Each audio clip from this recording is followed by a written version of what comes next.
The early years in Mashhad. Born in 1939 to a family of religious scholars, Ali Khamenei began his journey in the clerical seminaries of Mashhad and later Najaf. His upbringing was defined by modest living and a deep immersion in Islamic theology, which established his credibility within the religious community. This period was crucial because it provided him with the traditional education and social networks necessary for any future leader in a Shia clerical society. Meeting Ruhollah Khomeini. In the late 1950s, Khamenei moved to Qom, where he became a dedicated student of the man who would later lead the Islamic Revolution.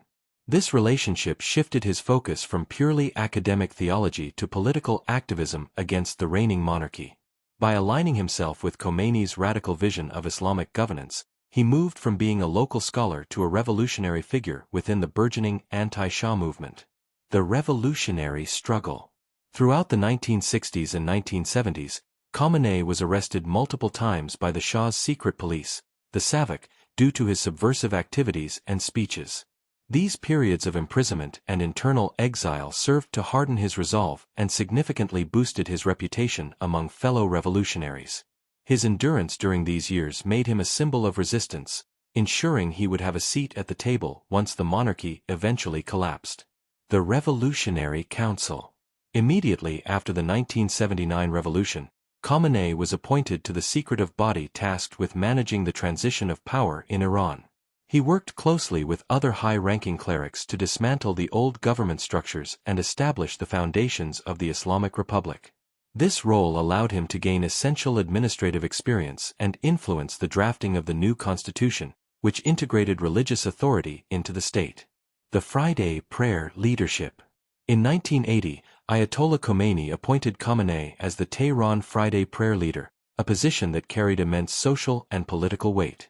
Every week, he addressed thousands of citizens, interpreting current events through a religious lens and articulating the state's official ideology.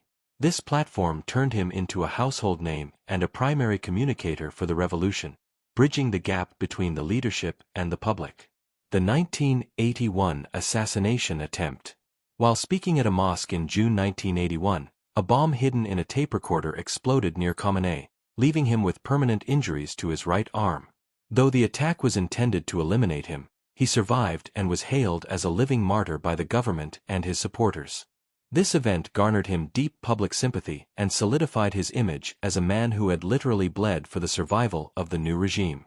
The presidency. Khamenei was elected as the third president of Iran in late 1981, serving 2 consecutive terms during the brutal 8-year war with Iraq. During this time, he focused on stabilizing the domestic economy and managing the war effort alongside the military and the newly formed Revolutionary Guard. His presidency was a period of intense trial that demonstrated his ability to lead a nation through a massive existential crisis. The death of Khomeini. The passing of the revolution's founder in June 1989 created a sudden and dangerous power vacuum in the Iranian leadership. As the nation mourned, the political elite scrambled to find a successor who could maintain the unity of the state. Because Khamenei had been a loyal confidant to Khomeini and held significant political rank, he emerged as the primary candidate to steer the country into its next chapter. Appointment as Supreme Leader. The Assembly of Experts officially chose Khamenei to succeed Khomeini as the highest authority in the land, despite initial questions regarding his religious rank.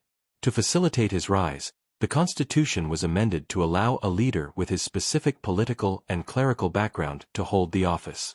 This appointment transitioned him from a high-ranking politician to the ultimate arbiter of law, military, and religion in Iran. Consolidation of power. Over the decades following his appointment, Khamenei expanded the influence of the office of the supreme leader over every branch of the Iranian state. He built a vast network of personal representatives and strengthened his ties with the Revolutionary Guard to ensure total institutional loyalty.